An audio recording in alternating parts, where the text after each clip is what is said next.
कानून कागज पर तो बहुत मजबूत दिखता है, लेकिन असली परीक्षा तब होती है जब वो कानून कागज से उतरकर थाने के दरवाजे से अंदर जाता है। जून 2025 नया कानून लाने का महीना नहीं था, लेकिन यह महीना था जो कानून आए हैं उनके इस्तेमाल का, और यहीं से सिस्टम की असली सच्चाई सामने आई। जनवरी से नए कानून लागू हुए थे।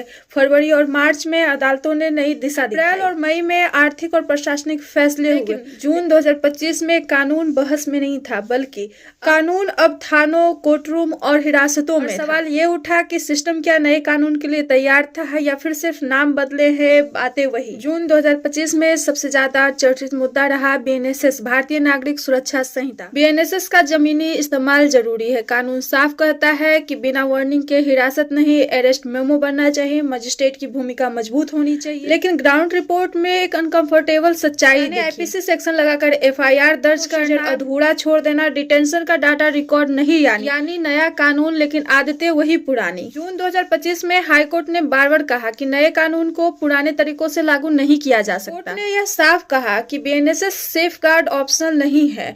पुराने आईपीसी पर केस दर्ज करने से केस कमजोर हो सकता है। स्टेट कन्वीनियंस सिटीजन राइट्स से बड़ा नहीं हो सकता है। ये फैसले सिर्फ ऑर्डर नहीं थे, बल्कि वार्निंग सिस्टम के लिए भी और समाज के लिए भी। इस महीने ने एक नया सवाल उत्पन्न किया कि अगर नागरिक को नए कानून की जानकारी नहीं है तो क्या नया कानून उसकी रक्षा कर पाएगा? क्योंकि कानून तभी काम करता है जब लोग उसे पहचानते हैं। अधिकार तभी बचते हैं जब अधिकार की मांग की जाए। इस महीने की यही सबसे बड़ी सीख थी कि कानून सिर्फ सरकार की जिम्मेदारी नहीं, बल्कि नागरिकों का कर्तव्य है कि नया कानून सीखा जाए। 2025 किसी हेडलाइन की तरह लाउड नहीं था, लेकिन यह महीना था कानून की आत्मा को परखने का। क्योंकि अच्छा कानून बनाना आसान है, लेकिन उसका न्यायपूर्ण लागू होना मुश्किल। और असली लड़ाई यही से शुरू होती है। कानून बदला है, सिस्टम को भी बदलना होगा।